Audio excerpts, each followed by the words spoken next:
The Subaru Forester is the brand's top-selling model around the globe, and the Japanese automaker wants to keep it there.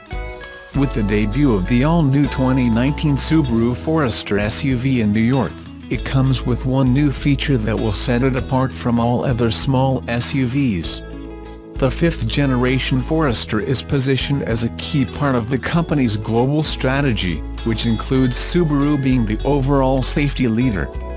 The next-generation Forester now comes with a driver monitoring system called Driver Focus, aimed at preventing accidents. What is this new safety technology? Forester is the first Subaru model to get it. Driver Focus provides support for the driver by providing a warning when it detects signs of distraction or drowsiness at the wheel. The safety system uses facial recognition software to identify signs of driver fatigue or driver distraction. No other small SUV offers this technology, and it's a segment first for the brand. Driver Focus works with Subaru's EyeSight driver assist technology, all with the purpose of reducing accidents. The system will also automatically adjust driver settings for seat position, door mirror angles, and air conditioning preferences at startup.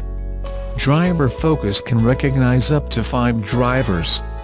Subaru has been a leader in safety, and with the new Driver Focus, the Japanese automaker takes on one of the biggest issues in the automotive industry: distracted driving. According to the National Center for Statistics and Analysis, more than 1,000 people are injured in crashes each day in the U.S., reported to have involved a distracted driver. Forester is the first model in the lineup to get the state-of-the-art system to help address distracted driving for both new and experienced drivers.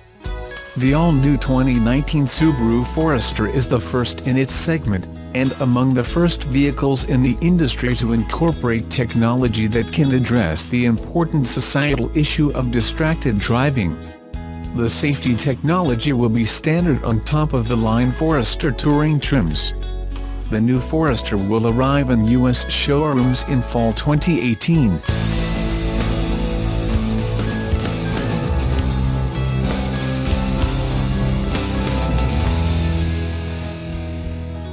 As promised, the new Model 3 has all the basic features we've come to expect from Tesla: generous range, excellent acceleration and handling, supercharging capability, and all the latest high-tech bells and whistles. However, its one truly unique attribute, the one that's getting the most ink in the reviews, is its strikingly minimalist interior. Some reviewers have waxed poetic. Georg Kacher, writing in the German newspaper Süddeutsche Zeitung, calls it reminiscent of a completely cleared, blackwashed Bauhaus living room. Others are less enthusiastic. Consumer Reports is on the fence, but no one can ignore it.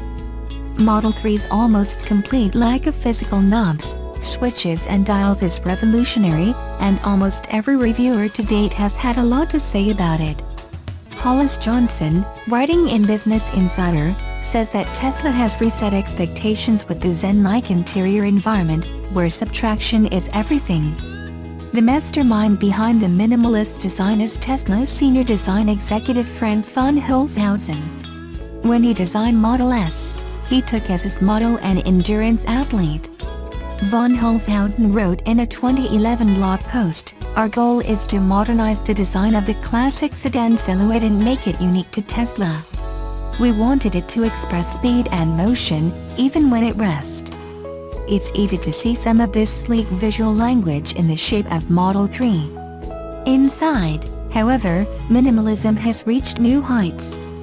According to Johnson, von Holzhausen's minimalism expresses how he believes cars should look and feel, and embodies Tesla's philosophy that cars shouldn't be complicated.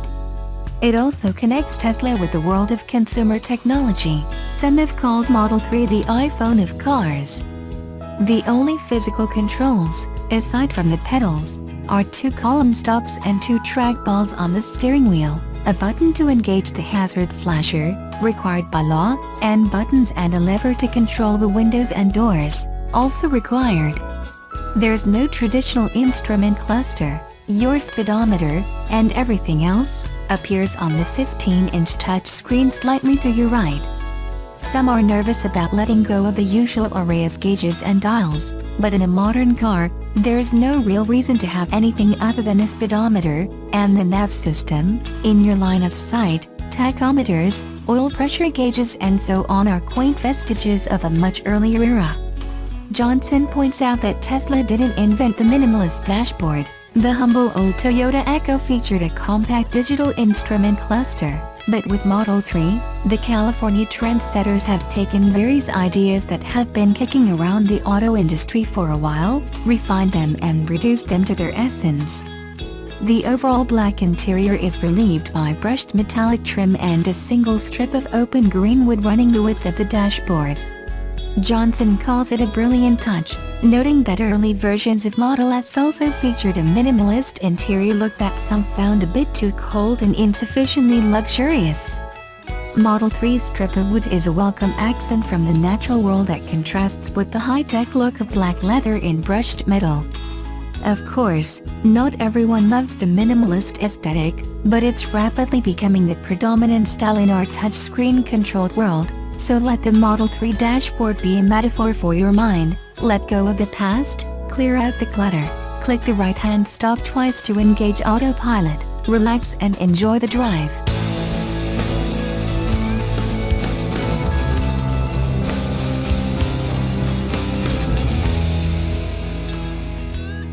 The 2019 Forester radically does not shake up Subaru's SUV formula, but it does not have to. Presently in its fifth generation, the Forester continually offers exactly what its customers expect: lots of standard safety equipment, lots of interior space, and rugged charm. It is yet very much a Forester visually, with an upright, two-box design, and typically Subaru contemporary but offbeat styling. It is kind of ugly, but totally charming at the same time. The 2019 Forester is designed on the Japanese automaker's Subaru global platform architecture, leading to an SUV that is slightly larger than the earlier. The enhanced height, width, and length all permit for more cargo volume and passengers. 2019 Albanian Lex Forester would be powered by Subaru's new indirect-injected 2.5-liter Boxer engine, with 182 horsepower and 176 pound-feet of torque, gains of 12 horsepower and 2 pounds-ft over the 2018 model. The engine is mated to a continuously varying transmission across all the trim levels. Touring and sport models get a manual mode along with steering wheel-mounted paddle shifters, not that they would alter the behavior of the CVT or anything. All-wheel drive is standard on all the Forester models. Subaru would no longer extend a turbocharged Forester XT. The sport model merely is about appearance and a bigger list of standard equipment. This Forester surely gets a sport sharp setting in the SI drive modes, but all the drivetrain and chassis components are similar to that of the other Forester models. One will be able to locate the Forester Sport by its dark 18-inch wheels, unique grille, and rear roof spoiler. The Sport even has LED fog lights, push-button start, high beam assist, heated seats and much more. As per infotainment, the base Forester arrives with a 6.5-inch multimedia system, while the higher-end trims have 8-inch Multimedia Plus and multimedia navigation systems. Subaru's Starlink interface features Android Auto compatibility and standard Apple CarPlay, for folks who rather would use those. Subaru said that its 2019 model is the quietest and roomiest Forester yet. The 2019 Forester would hit Subaru dealers later this year after its introduction at the New York Auto Show this week.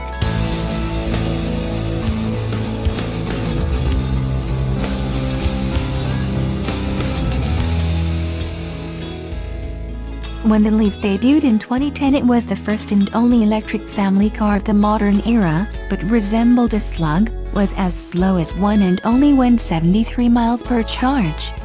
Nissan eventually got that up to 107 miles, but that still paled in comparison with the sleek Teslas that later came onto the scene and could go 2 to 3 times farther before plugging in. But the Leaf was cheap, relatively speaking. You could get one for far less than $30,000 in the United States once all the government spiffs were added up, which made it less than half the cost of a Tesla Model S. It eventually found over 110,000 homes here, 11,000 of them just last year, despite the fact that the former car of the future had become one of the oldest cars on the road. It's not anymore. The 2018 Leaf is all new, and it's about time. The $36,995 Chevy Bolt has been playing in its sandbox for the past year, and one day soon you might be able to get a Tesla Model 3 for $35,000 before incentives. The Leaf starts at $30,875, which ends up being $20,875 in California and as little as $18,875 in Colorado, once you subtract all of the available tax credits. The redesigned, American-made Leaf looks more modern than the old one, and yet more conventional.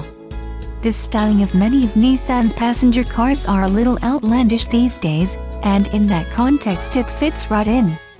Aside from the little nub of a gear selector knob it carries over from the last Leaf, there are also few hints in the cabin that you're at the helm of the most unique car in the company's lineup, and keeping it simple is certainly one way to keep costs down.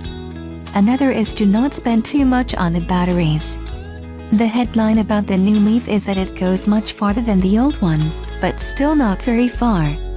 The new EPA rating is 151 miles per charge, which experience has led Nissan to believe is plenty for the Leaf's core audience, while broadening its appeal without making it too expensive.